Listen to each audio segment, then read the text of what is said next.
Hello guys, good morning, welcome back to our channel. আশা করি সবাই ভালো আছো, আমরাও ভালো আছি। আজকে হচ্ছে শুভ রথযাত্রা, সবাইকে শুভ রথযাত্রা। ভীষণ ভালো কাটিও সবাই দিন। আর পাপানের তো এটা সেকেন্ড। তো হ্যাঁ, যেটা বলছিলাম, আগে পুজোটা করবো বলে স্নানটা সেরে এলাম। ওদিকে রান্নাবান্না সব বাকি। যেদিন ছুটির দিন থাকে না, সেদিন আরও বেশি করে দেরি হয়ে যায়, কেমন করে জানো। তো যাই হোক, চলো ব্লগটা এখান থেকে শুরু করছি। পাপানকেও আজকে নিরামিষই খাবো, কী রান্না করবো জানি না। তো চলো ভিডিওটা দেখতে থাকো আর সঙ্গে থাকো। বাইরে একদম কালো করে আছে, অন্ধকার মনে হচ্ছে, মানে সারাদিন মনে হয় বৃষ্টি হবে আজকে। জানি না কী হবে, কী করে ছেলে রথ টানবে, কী করবে না করবে। তো চলো ভিডিওটা দেখতে থাকো আর সঙ্গে থাকো। চ্যানেলে নতুন হলে সাবস্ক্রাইব করতে ভুলো না।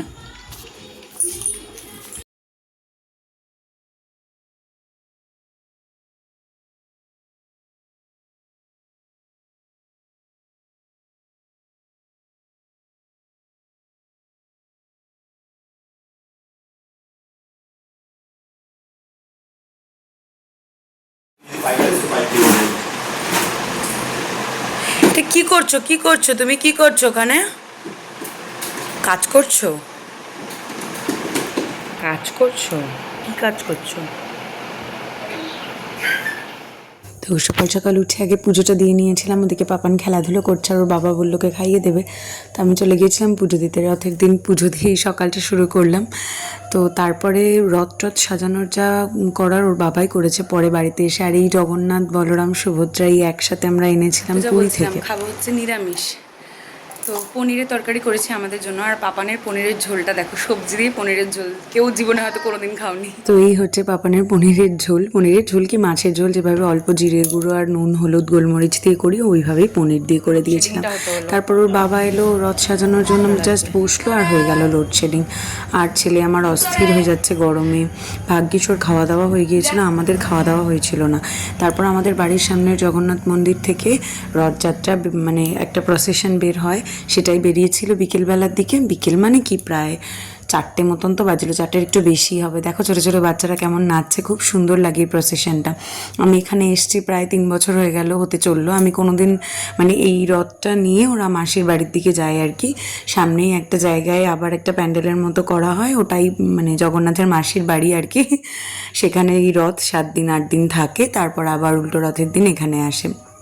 তো বেশ অনেক লোক যায় একসাথে আনন্দ করতে করতে, দেখতেই ভালো লাগে। আমরা কখনো মানে 1 বছর তো পাপান হবে, তারপরের বছর পাপান ছোট, এই বছরও ছোট, এই কারণে এই ভিড়ের মধ্যে নিয়ে যাওয়ার রিস্কটা নিতে পারি না, তাই আর যাওয়া হয়ে ওঠে না। খুব ভালো লাগে, অনেক বড় রথ বেরোয়, আমাদের বাড়ির সামনে থেকেই দেখা যায় একদম। আর সেদিনকে লাঞ্চে বানিয়েছিলাম হচ্ছে চাল কুমড়ো দিয়ে ছেকচি মতো করেছিলাম, একটা চাটনি, পনিরের তরকারি, এই রান্না ছিল। আমি শুনেছিলাম রথের দিন নতুন গাছ লাগাতে হয়, অনেক চেষ্টা চরিত্র করে আমি মাটি জোগাড় করতে পারিনি, আনতেই যেতে পারিনি মাটি বৃষ্টির কারণে। তো একটু কয়েকটা ক্যাপসিকামের দানা রেখেছিলাম, ওগুলোই একটু মাটিতে দিয়ে দিলাম, জানি না হবে কিনা। আর আকাশের অবস্থা তো সেদিন সারাদিন আর বলবার কিছু নেই, প্রচণ্ড মেঘ বৃষ্টি এই নিয়েই চলছিল। চাঁদা মামা আসছে না, বাবা এখনো রথ সাজাচ্ছে। বলো বাবা রথ, হ্যাঁ বাবা এখনো রথ সাজাচ্ছে। বাবা রথ সাজানো হয়ে গেলে আমরা চলে যাব। ওই যে ওই কোণে রথ সাজানো চলছে, রথ বাবা রথ সাজাচ্ছে। তোমার রথ তুমি সাজাতে পারো না? তুমি ডাকো মা, ডাকো ডাকো, যা চলে গেছে। তো এই যে আমরা হয়ে গেছি রেডি, এখন যাব রথ, মানে রাত টানতে আর কি। রথ এখনো সাজানো চলছে। আর ওই দেখো, দেখাও তুমি জগন্নাথ জামা পরেছো, দেখি দেখি দেখি জামাটা দেখি, বা কি সুন্দর। তো ফাইনালি এই যে আমাদের রথ সাজানো হয়েছে। আসলে ওর বাবার নিজের ছোটবেলার যে শখগুলো ছিল, সেগুলো এখনো ছেলেকে দিয়ে পূরণ করেই যাচ্ছে, আর এখন থেকে শুরু হয়ে গেছে। তো এই আমাদের জগন্নাথ বসে গেছে। ওর না এই টুকটাক জিনিসগুলো সাজাতে বা যত্ন করে সাজায়, বেশ ও পছন্দ করে এটা করতে, তাই এই সমস্ত সাজিয়ে টাজিয়ে নিল। তারপর আমি পুজো করে রথ বাইরে বের করে দিয়েছিলাম।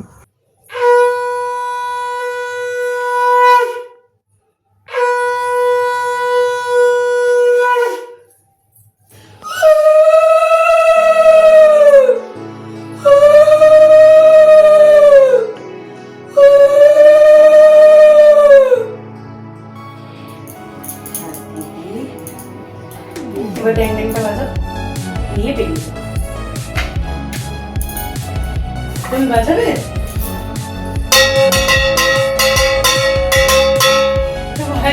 না বাজা বাজা নম করটা এসো।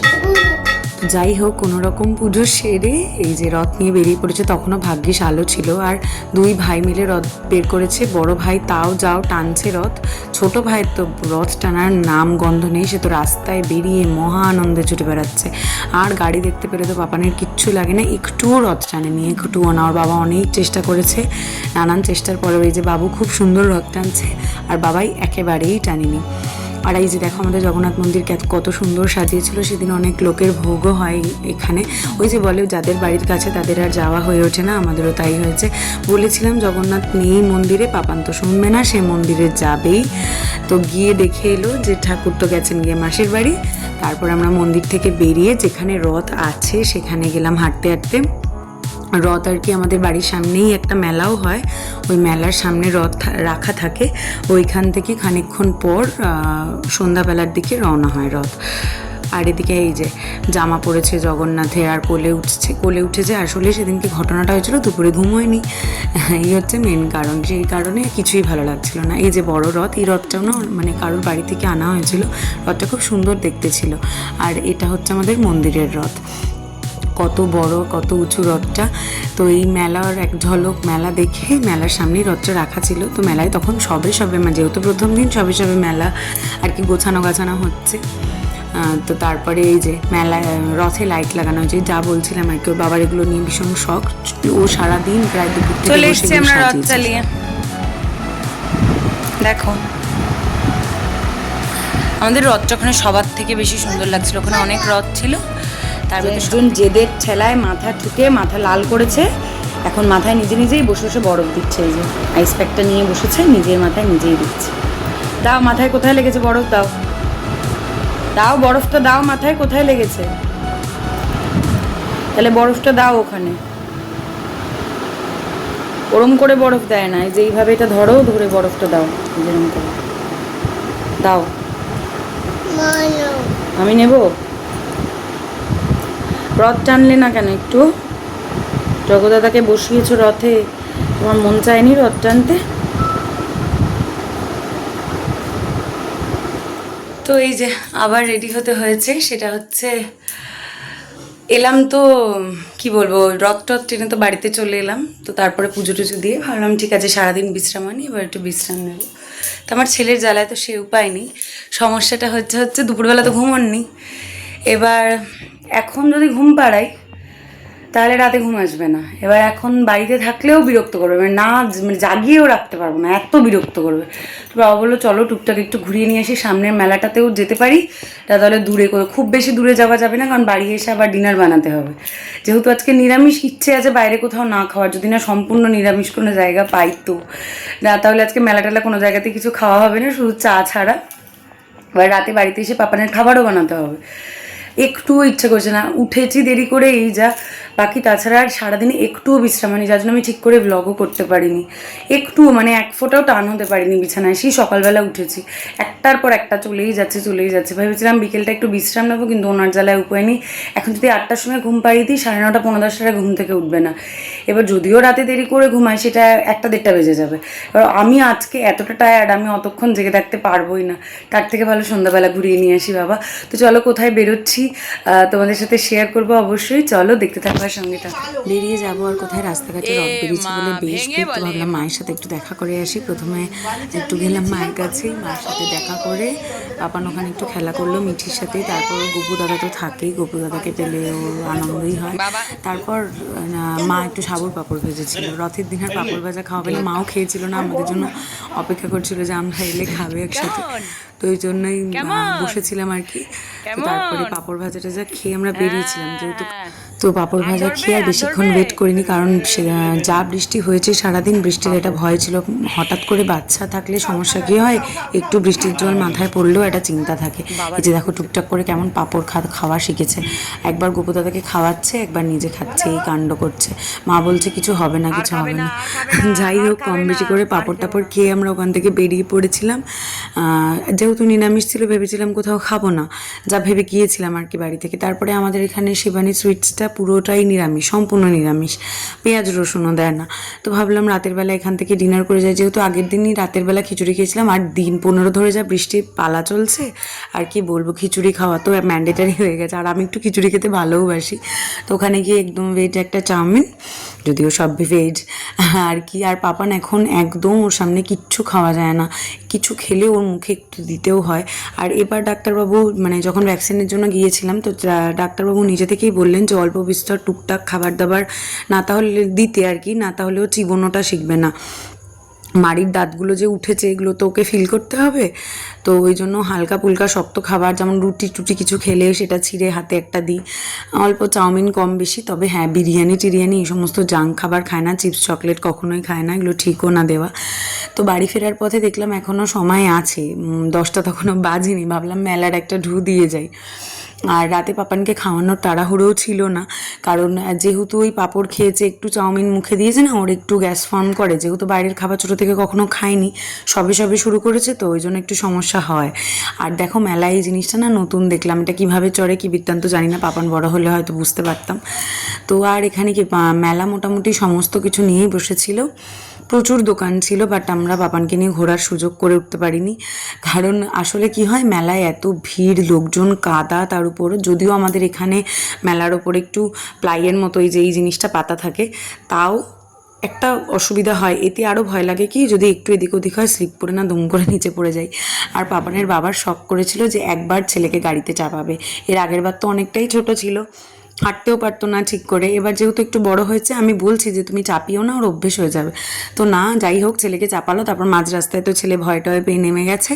আর এদিকে ওর বাবারও ছোট হতে ইচ্ছে করেছে, বলছে বন্দুক ফাটাবে, তো যাই হোক বেলুন ফাটাবে বন্দুক দিয়ে আর কি। যাই হোক, এই চেষ্টা চরিত্র তো করেছে, 3টে গুলি চালিয়েছে, কিন্তু কিছুই লাভ কিছু হয়নি, কোনো গিফট পাওয়া যায়নি।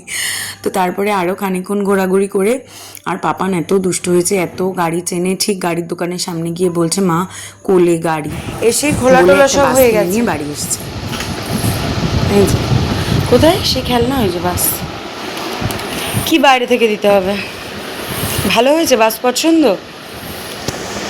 কি খেলা। চলো আজকের ভিডিওটা এখানেই শেষ করছি, ডিনার তো কমপ্লিট করেই এসছি, মেলা ঘুরে আর পায়ে জোর নেই, যদিও একদম ছোট্ট একটা মেলা, রথের ওই সময়টা মানে পাপানকে কোলে করে নিয়ে হাঁটতে হাঁটতেই আমি টায়ার্ড হয়ে গেছে, আর সারাদিনে এক ফোঁটা বিশ্রাম, মুখ চোখের কী অবস্থা, মানে লাস্ট এনার্জিটুকুও বেঁচে নেই। পাপানের এখন অসীম এনার্জি আছে, মেলা থেকে খেলনাটা কিনে নিয়ে এসে খোলাটোলা হয়ে গেছে, খেলা শুরু করে দিয়েছে।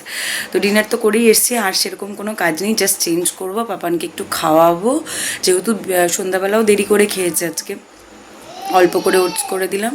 আর যা ডালিয়া টালিয়া করবো না, কারণ টুকটাক ওই পাঁপড় টাপড় মুখে দিয়েছে, তো যদি গ্যাস ট্যাসের সমস্যা হয় ডালিয়া খেলে আরও পেট ভার করবে।